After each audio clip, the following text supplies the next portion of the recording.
Jubilito TV Official. So, yun. Yan yun, sa mga kabagis, this is Jubilito TV Official at eto na naman pumuli ang isang edisyon ng ating reaction video, mga kalingap at kabagis, no? Pero bago po lahat, syempre po, mega love shoutout po muna kay Kuya Val Santos Matubang, kay Ate Edna Vlogs, kay Kalingap Rab, Kalingap Netizens, Kalingap Subscribers, Kalingap Supporters, yan po. At ang ating mga Kalingap Partners, Kalingap Reactors, Team Bios, Team Karepa, mega love shoutout po sa inyong lahat. Eto na mga Kalingap at kabagis, no? For today's reaction video, gawa lang po natin ng reaction at muli po pagbibigay ng ating personal opinion dito po sa naging previous live streaming ni Kuya Val Santos Matubang, na kung saan mga Kalingap at kabagis ay nanggagalaiti yung mama. Pambihira. Nanggagalaiti si Kuya Val dahil daw po, mga Kalingap at kabagis,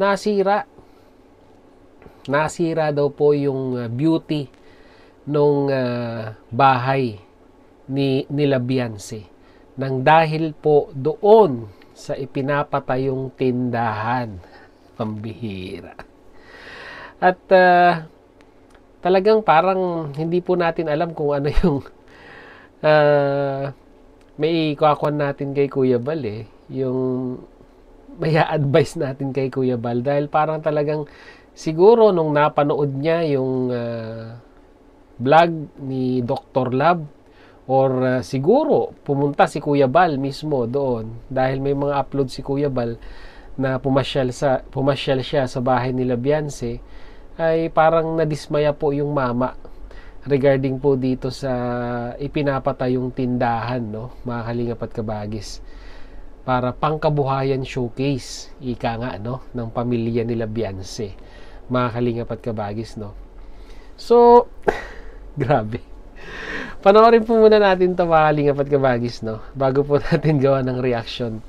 Ito pong live ni Kuya Val, yung sagot ni Dr. Lab, and at the same time, silipin din natin, mga Kalingap at kabagis, no, kung ano po ba talaga yung itsura at bakit sabihin na nating hindi aprobado kay Kuya Val ito pong itinatayong tindahan dito po sa harapan mismo, no, dikit sa balkonahe ng bahay nila Beyonce, mga Kalingap at kabagis, no. So ito na po yon. Tingnan po muna natin yung vlog ni Dr. Lab at tingnan natin kung saan humuhugot si Kuya Val ng kanyang pagkadismaya dito nga po sa itinatayong tindahan, no, mga Kalingap at kabagis, sa harapan ng bahay nila Beyonce. So ito yon, ito yung upload ni Dr. Lab. Tingnan natin kung talagang nasira ang view or nasira ang kagandahan ng multi-milyong pabahay ng Team Kalingap dito po kay Kila Beyonce. O ito na.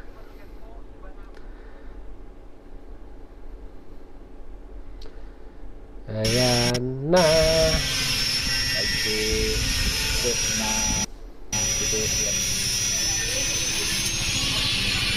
Ayan, no, mga Kalingap at kabagis, no. Kung mapapansin po ninyo, may mga butas na. Apat na butas po ito, mga Kalingap at kabagis, no. So yung pinaka-poste sa bandang likod ay medyo pumasok dito po sa may bungad, sa may balkonahe ng bahay nila Beyonce. Dahil yun na lang po yung available space dito po sa harapan, mga Kalingap at kabagis, no. Kasi pag inabanti pa ito ay masyado naman na pong bubungad or halos tapat na po mismo sa kalsada, no, mga Kalingap at kabagis. So kaya po siguro ganito yung naging plano nung tindahan, no, mga Kalingap at kabagis. Sige, pagpatuloy natin.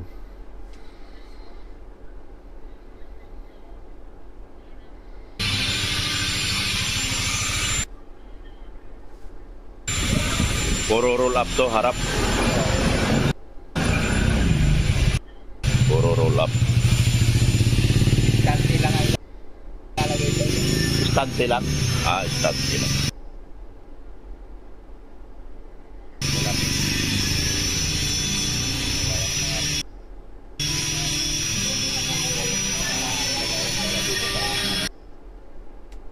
Oo.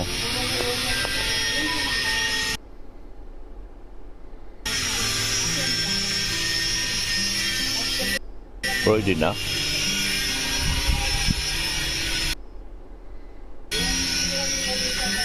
Busan niya yun para masintadaan na bukas.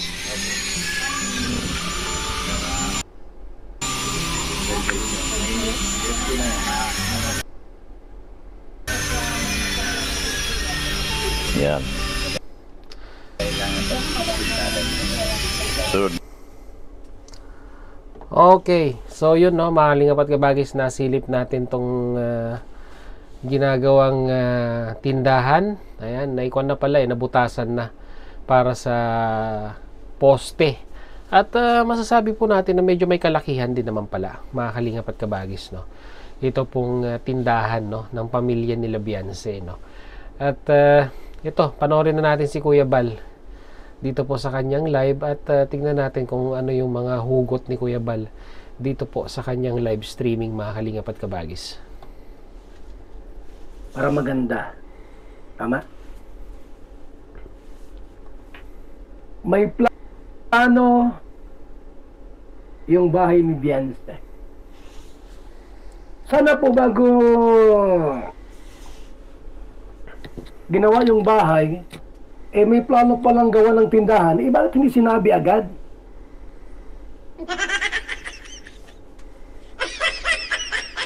Alam mo yung ano noon, Luneta Park? Di ba mayroon nagtayo ng building, mga kaibigan? Nagkakaproblema kaya yun, no? Kasi yung view nung Luneta Park po ay nasisira. Maraming kumontra noon. Di ba? Ewan ko lang ano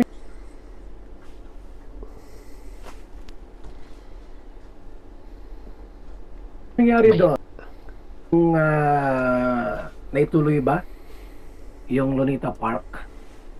Sa lahat po ng pabahay po ng Kalingap, lahat ng pabahay ng Kalingap, katangi-tangi po at nag-iisa ang bahay ni Bianse. Na pag may dumaan doon, nagagandahan sila. Wow! Ganda ng bahay. Ngayon po, nilagyan ng tindahan. Ginoo, Diyos ko. Na walang beauty. Where's the beauty of the house of Bianse? Walang masama magtindahan po, mga kaibigan, kung gusto magtindahan, tama. Rights mo yan, karapatan mong magtindahan o kaya magnegosyo.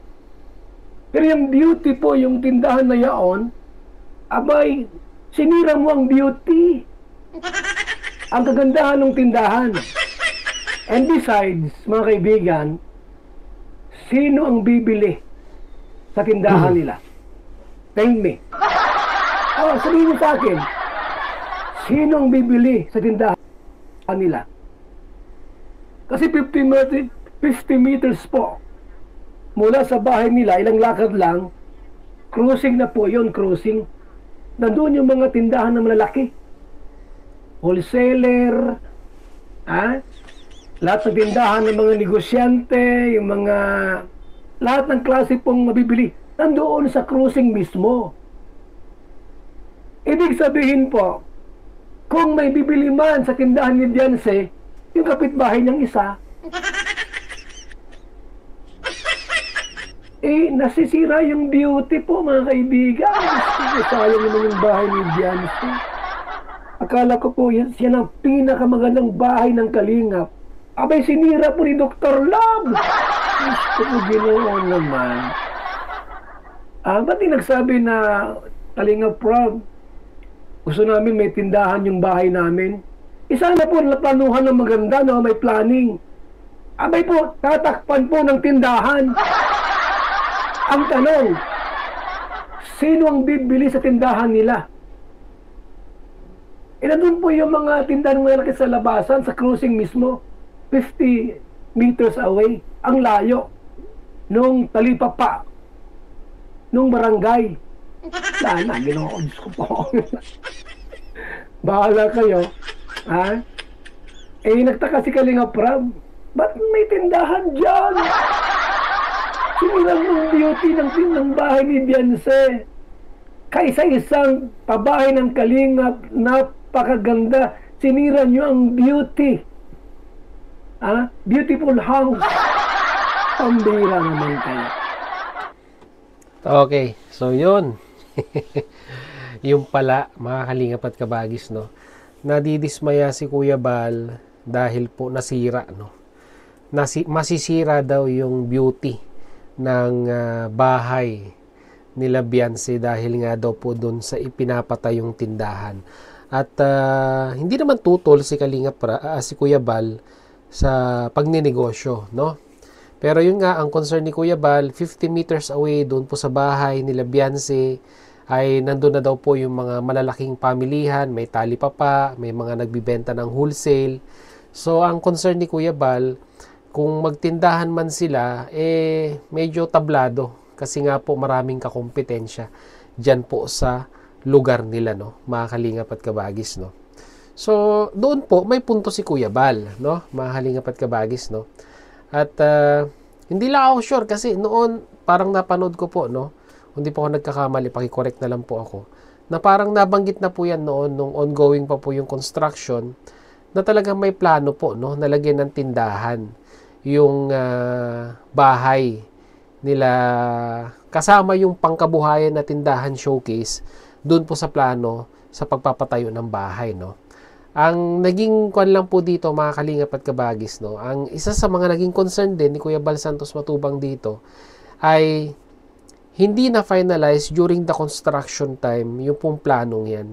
Kumbaga, nung nag-i-start yung project, dapat isinama na sa design, mga kalingap at kabagis, para po talagang masasabi natin na yung tindahan naka-incorporate dun sa ipinatayong bahay.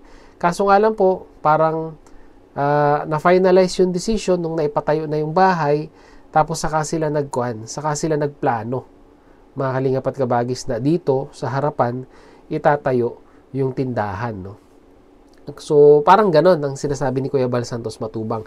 Sa simula pa lang dapat kasama na si disenyo yung tindahan, no? Or yung pagpepwestuhan ng kanilang negosyo para yung aesthetically hindi masisira yung itsura or yung sabihin na nating kagandahan ng bahay dahil may biglang isang sumulpot na structure dun sa harapan ng bahay na pagtatayuan nga, no, ng kanilang munting negosyo, no, mga kalingap at kabagis, no.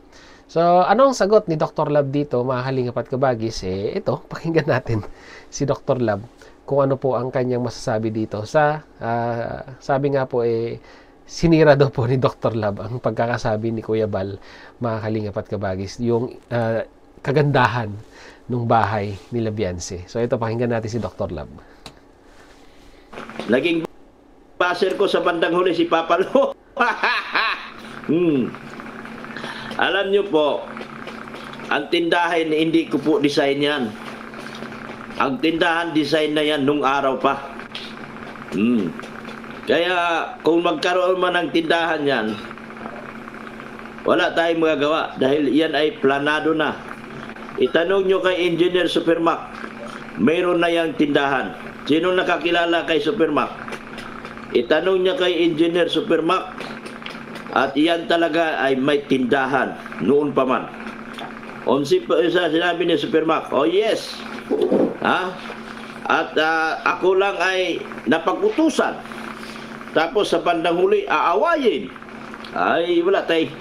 Narinig ko yun kay Supermac. Good evening, Leonora Maico. Mas tumawa ka lang. Masaya na kaming lahat. O nga, di po sila nanonood ng vlog. Ganito po yun, katotohanan. Ako po ay nandyan lang, tumutulong lang, nakikisilamuha lang, inuutusan lang. Wala po akong karapatang tumanggi. Wala po akong magkarapatang magpabida-bida. Kayo ang bida. Ang katakutan ko talaga sa katotohanan, kapag ang EDSI ay magalit sa akin. Kapag nagalit ang EDSI sa akin, yun ang nawala na ako. Pero kung ang baser lang na 5 piraso hanggang 10 piraso, ibabas nyo man ako, tatawanan ko lang kayo. Nakadesign talaga yan sa tindahan, una pa lang. Yan muna, Dok, basta kami happy sa ginagawa ng mga sponsors kay Bian. Yan. Okay, so yun no, mga kalingap at kabagis no. Base dito sa paliwanag ni Dr. Lab ay kahit tanungin daw po si Supermac ay nakaplano na daw po yung tindahan na yan dito sa harapan ng bahay nila Beyonce, mga kalingap at kabagis no. So ang malaking katanungan dito, kung nakaplano na talaga na magkakaroon ng tindahan sila Beyonce, bakit hindi in-incorporate doon sa bahay mismo? Yun lang naman po ang concern ni Kuya Bal dito, no? Mga kalingap at kabagis, no? Kahit ano pang negosyo siguro ang ilagay ninyo dyan, sari-sari store man yan, palabigasan man yan, or ano man ang maisipan nilang negosyo, ang isang katanungan dito, bakit hindi in-incorporate yung tindahan mismo doon po sa ipinatayong bahay? At kwan na lang, all of a sudden ay nagtayo na lang po tayo ng structure doon sa harapan ng bahay at sasabihin yun po yung tindahan. Yun lang naman po ang concern ni Kuya Bal Santos Matubang. Mga kalingap at kabagis, no? And at the same time, ang isa pang concern ni Kuya Bal, ayun nga po, no? Maraming kakumpetensya. Ngayon, kung magtatayo ka ng sari-sari store dyan, tapos yung mga nakapaligid sa iyo ay dihamak na mas mababa ang presyo ng kanilang paninda kumpara sa paninda mo, ay talagang tagilid ka, no? Mga kalingap at kabagis, no? Kung ganyan na magiging kalakaran, syempre gusto mo ring mabawi yung pinuhunan mo. Kaya magdadagdag ka ng presyo. Pero may solusyon dyan si Dr. Lab, mga kalingap at kabagis, no?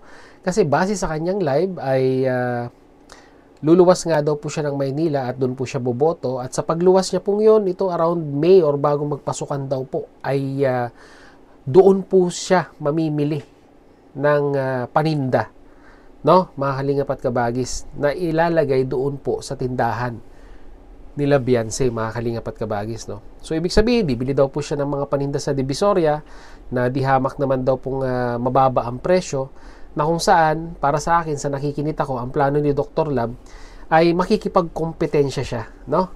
Makikipagkompetensya yung presyo ng tindahan nila Beyonce doon sa mga ibang tindahan na kaya nilang ibaba yung presyo. So bagay, may punto nga naman, mga kalingap at kabagis, no? Kung nabili mo ng mura, ay malaki yung room mo, no? Para makapag-adjust ng presyo, para magkaroon ka ng competition doon sa kalaban mo sa pagninegosyo, no? Mga kalingap at kabagis, no? Kasi kung mga malalaking tindahan na yan, yung nasa may crossing na sinasabi ni Kuya Bal Santos Matubang, ay sa wholesale din po kumukuha yan. So talagang malaki rin yung room nila para makapag-adjust ng presyo or mapababa pa nila yung presyo na ganon, no? Mga kalingap at kabagis sa mga bilihin. So kung ganon ang gagawin ni Dr. Lab at masusustain ni Dr. Lab yung ganong sistema na kung saan na every time na kailangan nilang mamili ng paninda, luluwas sila ng Maynila para ma-replenish yung laman ng tindahan, maganda yon. Kikita sila, tutubo sila doon sa tindahan nila. Pero kung isang beses lang gagawin ni Dr. Lab yan, na bibili sa Maynila ng mababang presyo ng paninda, tapos hindi na masusundan yung ipang-replenish nilang paninda doon sa tindahan, ay manggagaling din dyan sa daet na dihamak na medyo mas mataas ang presyo, ay hindi na po sila hindi na po sila makakapag-adjust ng presyo at tataas po ang kanilang presyo. Which means, pag tumaas ang presyo mo, syempre yung mamimili, maghahanap ng mas mura yan. So, hindi ka natatangkilikin, no? Mga kalingap at kabagis, yun po yung rules, or yun po yung tinatawag nilang golden rule sa pagtitindahan, mga kalingap at kabagis, no? The cheaper the price, mas marami po ang mamimili sa'yo. Pero kung ang price mo ay tumaas, kahit piso lang po, mga kalingap at kabagis, at yung kakompetensya mong tindahan ay mas mura ng piso sa'yo, syempre po, yun ang pupuntahan nila. Dahil makakatipid po sila ng piso, mga kalingap at kabagis, no? So, magandang intensyon para sa akin ni Dr. Lab. Pero I think, kung ang plano nila ay sari-sari store, diyan po sa itinatayong structure sa harapan ng bahay nila Beyonce, I think maghanap pa sila ng alternative na pwede pang itinda doon sa plano nilang pagninegosyo diyan sa harapan. Pwedeng bigasan, mga kalingap at kabagis, or sabihin na nating kung talagang magi-stick sila sa pagtitindahan sa sari-sari store, kailangan may sila, may makukuhanan sila na supplier na talagang di hamak na mababa ang presyo, na magkakaroon sila ng magandang kompetisyon doon sa mga kapwa po nila nagnenegosyo rin ng tindahan dyan po sa paligid nila, no, mga kalingap at kabagis, no. So yun lamang po ang ating reaction for today, mga kalingap at kabagis. Magbigay nga po kayo ng suggestion kung ano pong magandang negosyo bukod sa sari-sari store ang pwede nilang gawin, mga kalingap at kabagis, dyan po sa tinatayong space para po sa pangkabuhayan showcase nila Beyonce, no, mga kalingap at kabagis, no. Lagay nyo po sa ating comment section, pag-usapan po natin yan, mga kalingap at kabagis, no. So yun, muli maraming salamat. Nilagay sa dulo po na ating reaction video ngayong araw na ito ay nasamahan nyo po muli si Jubilito TV Official, at muli po nagpapaalala po ang inyong host sa mga hindi po nakasubscribe sa channel po ni Kuya Val Santos Matubang at Edna Vlogs, Kalingap Rab. Yan po, supportahan po natin, subscribe ang kanilang mga YouTube channel. And at the same time, muli po naglalambing din po ang inyong host sa mga hindi po nakasubscribe sa channel po, no, ni Jubilito TV Official, ay pakihit naman po ang subscribe button at ang notification the bell para maging updated po kayo sa mga darating nating reaction videos. And I would like to take the opportunity na imbitahan po kayo, baka gusto nyo pong pasyalan ng ating official FB page na may kaparehas din pong pangalan or title ng ating official YouTube channel, Jubilito TV Official. Paki-follow and like naman po, mga kalingap at kabagis, no. So yun, hanggang dito na lang. Once again, this is Jubilito TV Official, proud member po ng Team Koos at ng Team Vios. As I always say, mga kalingap at kabagis, peace, God first, God bless po. Bye!